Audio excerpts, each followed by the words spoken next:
বিখ্যাত মনীষী গৌল স্মিথ বলেছেন, আইন গরিবদের শাসন করে আর আইনকে শাসন করে ধনীরা। কথাটা ভালো করে বুঝেন। আইন হচ্ছে গরিবদেরকে শাসন করে আর আইনকে শাসন করেছে ধনীরা। এটি বাস্তব যে দেখেন যত আইন আছে কিন্তু গরিবদের জন্য। আপনি সমাজের দিকে তাকান, যত আইনের শিকার হয় গরিবরা। তুমি এটা কেন করনি, তুমি এটা এইভাবে তোমার করা উচিত ছিল, তুমি এটা কেন করেছো, এই ধরনের নিয়ম নীতি, অনেক আইন প্রয়োগ করা হয় গরিবদের প্রতি। অর্থাৎ প্রতি মুহূর্তে গরিব যারা তারাই কিন্তু আইনের দ্বারা শাসিত হচ্ছেন। কিন্তু অবাক হয়ে যাবেন, আইনকে শাসন করে কিন্তু ধনীরা। এটি একটু ব্যাখ্যা করা দরকার যে আইনকে কিভাবে ধনীরা শাসন করে। চলুন একটি ঐতিহাসিক ঘটনার উল্লেখ করি। আপনার 19 শতকের দিকে আমেরিকান রেল রোড টাইকুন, আমরা চলুন সেই ঘটনা দিকে উল্লেখ করি। 19 শতকের দিকে আমেরিকাতে শিল্প বিপ্লব হয়। তখন শিল্প খুব ব্যাপকভাবে প্রচার লাভ করে, ছড়িয়ে পড়ে, শিল্পের বিকাশ হয়, রেভলিউশন হয়। ওই সময়ে আমেরিকার যারা টাইকুন ছিলেন, বড় বড় ব্যবসায়ী ছিলেন, তারা কিন্তু আপনার আমেরিকার যে রাজনৈতিক দলগুলো আছে, বড় বড় রাজনৈতিক দলগুলো আছে, সেই রাজনৈতিক দলের উচ্চ পর্যায়ে যারা নেতারা ছিলেন তাদেরকে, এবং যারা আইন প্রণেতা ছিলেন তাদেরকে বিভিন্নভাবে টাকা পয়সা দিতেন, সেটা অনুদান হোক, ঘুষ হোক, যেভাবে হোক। কেননা রাজনৈতিক দলের বড় বড় যারা নেতা আছেন তাদেরকে টাকা দিলে তো কোনো না কোনো দল ক্ষমতা আসলে তারা একটা সুযোগ পাবে। সেই জন্য তারা ওই যারা বড় বড় ব্যবসায়ী ছিল তারা রাজনৈতিক দলের বড় বড় নেতাকর্মীদেরকে টাকা দিতেন, আর আইন প্রণেতা যারা ছিলেন তাদেরকেও তারা টাকা দিতেন। এটা সরাসরি ঘুষ বা বলা যায় অনুদান হিসেবে টাকাটা দিতেন। এর অ্যাগেনস্টে সরকারি দল, এর অ্যাগেনস্টে সরকার কী করতেন, ওই সকল বড় বড় ব্যবসায়ীদেরকে বিশাল বিশাল জমির অংশ বুঝিয়ে দিতেন বিনা টাকায় বা নামমাত্র টাকায়। শুধু তাই নয়, তাদেরকে ট্যাক্সের ক্ষেত্রেও বিশাল ছাড় দেওয়া হতো। তো দেখেন, ওই সকল ধনীরা কিন্তু টাকা দিয়ে আইনকে তারা শাসন করেছে, আইন পরিবর্তন করে ফেলেছে। অবাক করার বিষয় যে আইন গরিবদের শাসন করে, আর ধনীরা টাকা পয়সা দিয়ে সে আইনকে মডিফাই করেছে, আইনকে তাদের অনুকূলে এনেছে। কত বড় একটা ভাবনার বিষয় দেখেন, যে তারা আইনকে চেঞ্জ করে ফেলছে।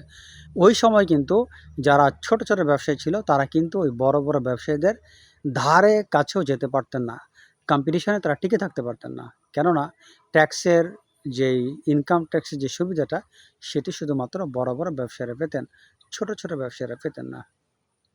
এটি গেল আমেরিকার কথা। আমাদের দেশের কথায় আপনি আসেন, আমাদের দেশে আপনার মতো আমার মতো যারা গরিব আছেন তারা যদি একটা ব্যাংকে যান, দেখেন প্র্যাকটিক্যালি যে দেখেন, আমার কথা যদি মিথ্যা হয়, আপনি আপনার বাড়ির দলিল নিয়ে যান, একটা ব্যাংকে যান, যার পরে বলেন যে আমার লোন দেন।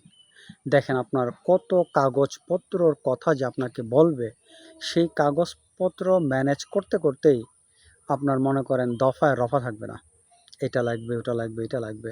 যাবতীয় কাগজপত্র হয়তো অনেক কষ্ট করে ম্যানেজ করলেন, তারপর গেলেন সেখানে আবার ব্যাংকিং একটা ল আছে, আপনার মোট সম্পদের যে ভ্যালুটা হয় তার অর্ধেক পরিমাণ টাকা আপনি পাবেন। দেখা গেল আপনার বাড়ির ভ্যালু হচ্ছে 50 লক্ষ টাকা, তো ব্যাংকের নিয়ম অনুসারে আপনি হয়তো 25 লক্ষ টাকা লোন পাবেন, বাট তার বেশি নয়। এই লোনটা পাওয়ার জন্য তারপর আপনি দলিল নিয়ে গেলে আপনাকে লোন দিবে? আমার পরিচিত অনেক লোকই আছেন, ব্যবসার জন্য গিয়েছেন, টাকা দেয় নাই। তো এরকম আছে অনেক জায়গায়, দলিল নিয়ে গেলেও টাকা পাওয়া যায় না। দেখেন, আমাদের মতো যারা গরিব আছে তাদের ব্যাংকে লোন পেতে গেলে কত কষ্ট, তখন কিন্তু বোঝা যায় ব্যাংকের নিয়ম কত কঠিন, আর এই ব্যাংকের নিয়মগুলো গরিবদেরকে কিভাবে শাসিত করে। এই নিয়মগুলো শুধুমাত্র আপনার মতো আমার মতো যারা গরিব তাদের জন্য অ্যাপ্লিকেবল। আচ্ছা, এবার আসেন ঘটনা।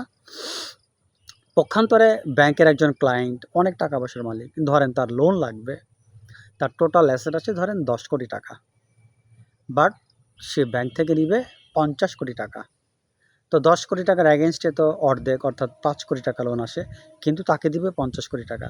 তখন ব্যাংকই তাকে সিস্টেম করে দিবে যে আপনি এইভাবে এইভাবে পেপারসগুলো আপনি সেট আপ করেন, আমরা আপনাকে লোন দিয়ে দিব। তারাই কিন্তু তখন আইনের পরিবর্তন করে ফেলে। এই ধরনের লোকেরা কিন্তু পরবর্তীতে ডিফল্ট হয়ে যায়, তারা লোনে টাকা দিতে পারে না। তখন তারা কি করে, এই ডিফল্ট হবে, তারা যদি ডিফল্ট হয় সমাজে দুর্নাম ছড়িয়ে পড়বে, মিডিয়াতে তাদের নাম আসবে, সে ডিফল্টার, লোন দিতে পারেনি।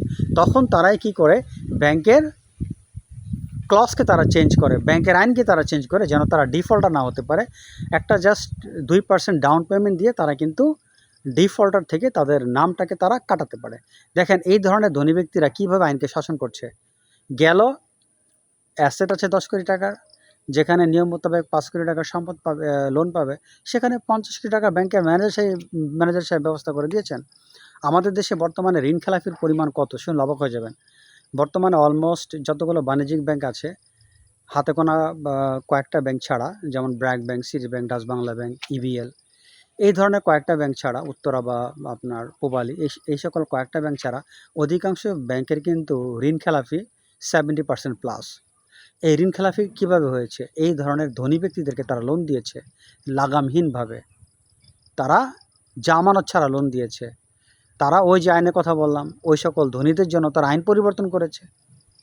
এভাবে ব্যাংকও ফেঁসে গিয়েছে, আর সে তো টাকা নিয়ে তার এখন কোনো উধাও, তার কোনো হদিস নেই। যাই হোক, যেটা বুঝলাম, গোল্ড স্মিথ ঠিকই বলেছেন, যত আইন আছে গরিবদের জন্য, আর ধনীদের জন্য সেই আইনটাকে মডিফাই করার সুযোগ আছে। তারা চাইলে আইনকে পরিবর্তনও করতে পারেন। হরহামেশা অনেক উদাহরণ আছে ভাই, কত উদাহরণ আপনাদের আমি দিব, জাস্ট 2টি কথা বললাম। আশা করি ভিডিওটি বুঝতে পেরেছেন। আজ এ পর্যন্ত, আল্লাহ হাফেজ।